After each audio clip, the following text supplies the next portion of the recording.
one thing which I could say is, hey, we got this. We have it supported for you. So just that is empowering to teams where they can focus on strategy and not worry about, oh, I'm going to take 6 more months to push it from an engineering systems point of view.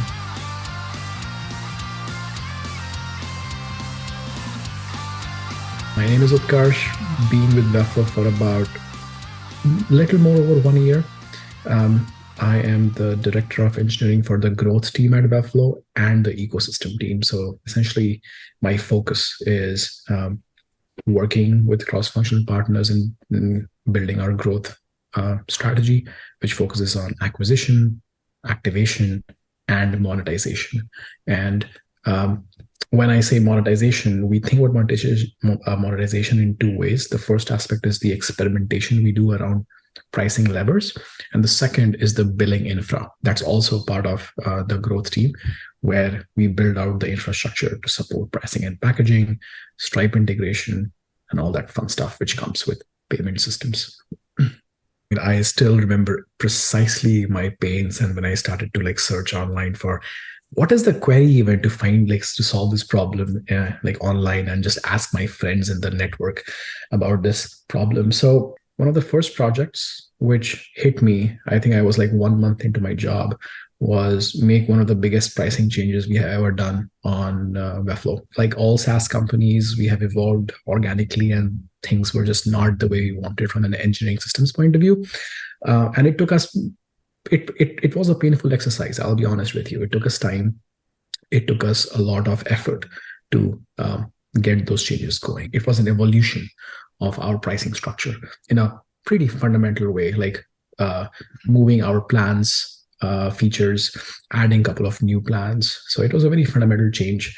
And me being a new person and being a fairly fundamental change in the pricing and packaging structure, it was a fairly involved project.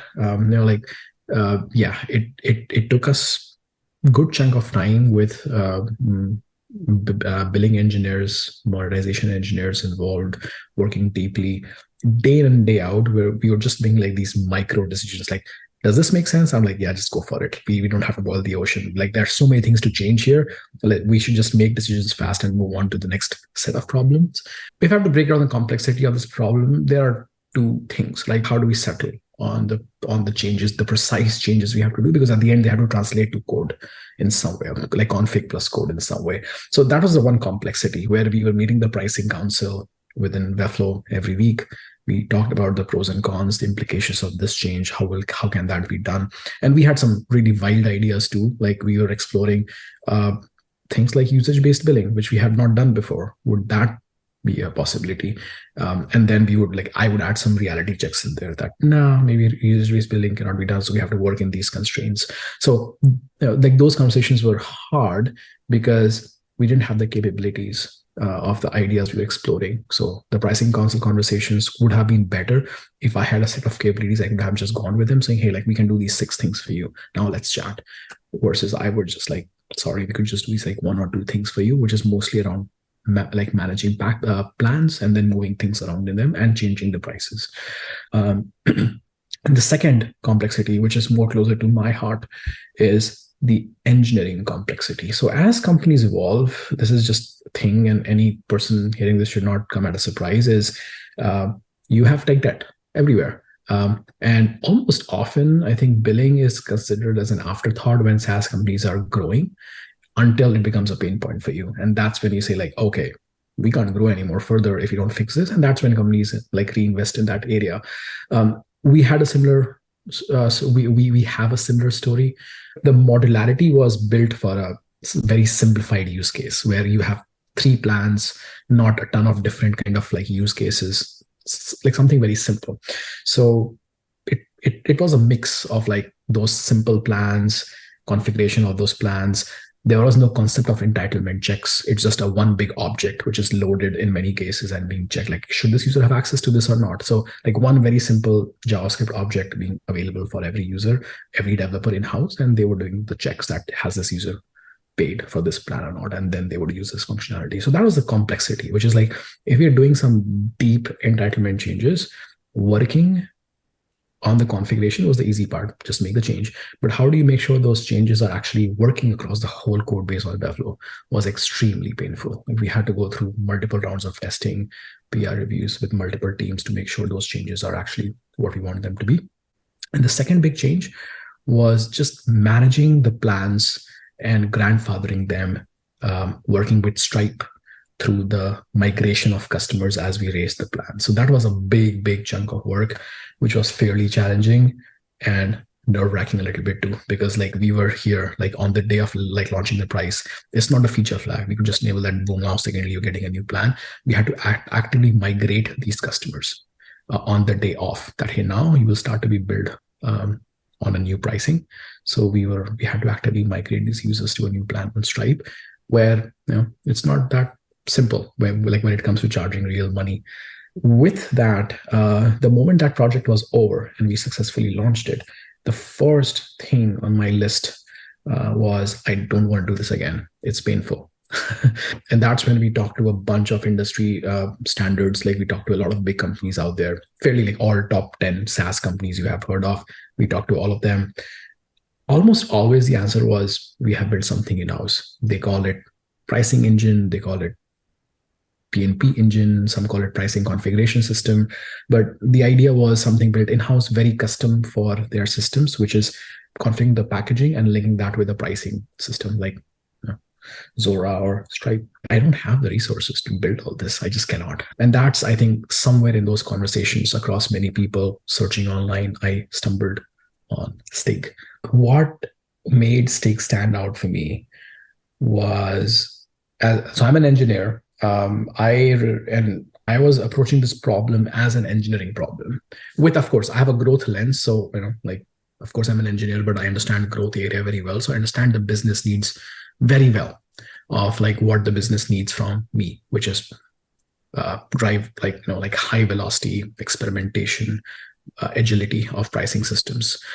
So with that lens, I was looking at potential third-party vendors who has a very developer focus is their like first class construct in their product, and it shows by looking at your documentation, shows that like how you're messaging your product. So to me, like Stigg was like resonate the most to me when I looked at your documentation back then.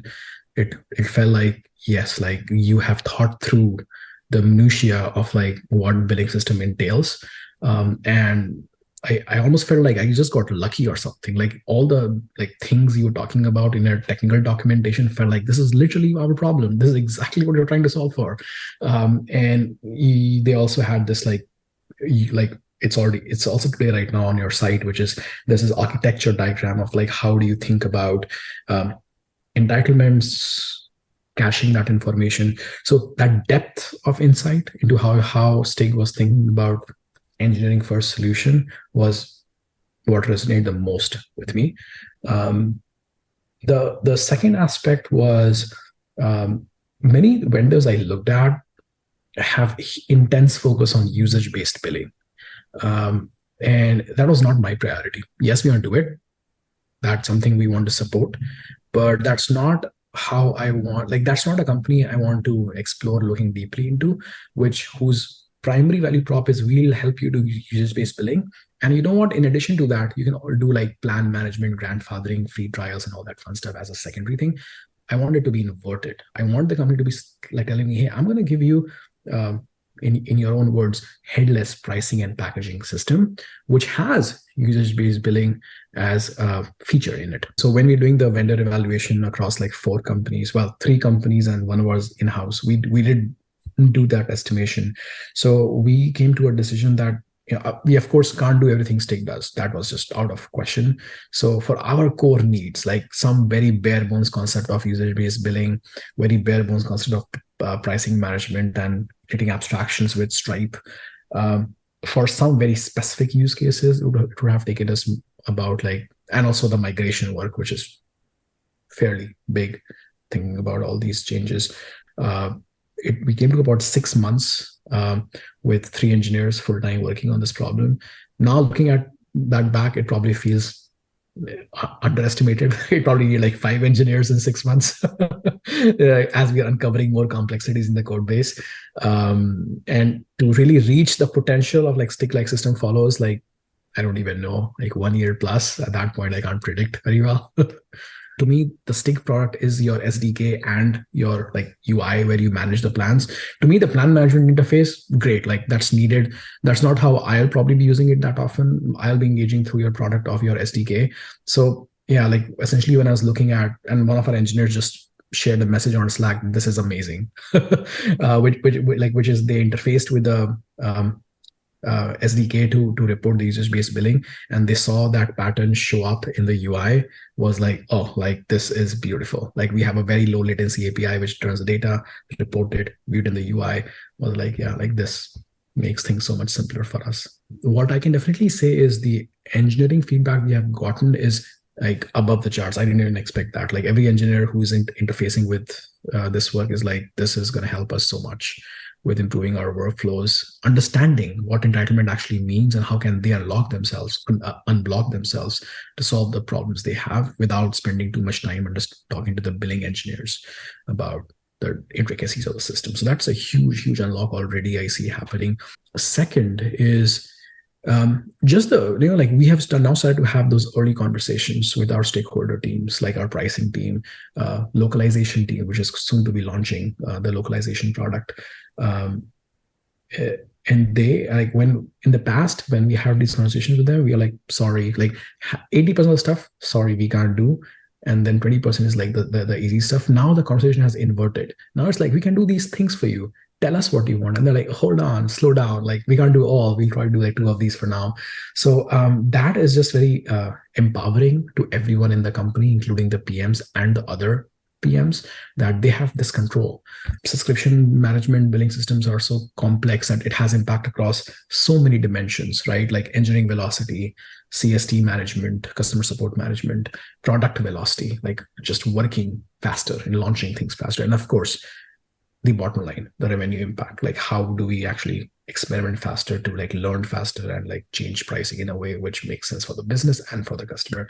That product velocity thing, the third thing I mentioned, that's already seeing, it's like we are already seeing that like in the conversations we're having with other teams, our team members are like feeling empowered that like, oh, like we have all these features, good to know. Like today I was in a conversation about pricing localization. There's a tweet about us that in Africa and Asian countries, we don't have good pricing which is localized for them. Great suggestion. Like does not mean you can just launch it tomorrow. It has a lot of implications on our business. But one thing which I could say is, hey, we got this. We have it supported for you. So just that is empowering to teams where they can focus on strategy and not worry about, oh, I'm going to take 6 more months to launch it from an engineering systems point of view. So that is huge deal already. And more specifically, like where we see benefits of Stigg from a business impact point of view is, like every company which grows in like the growth stage and over the next 3 or 4 years, big focus is going to be expansion. Like how do we focus on improving NRR, focus on expansion metrics. So I think that's where Stigg like product has huge impact. It helps us not just with product velocity, like engineering velocity, but also helps with exploring fastly what are the areas in which expansion can be done successfully.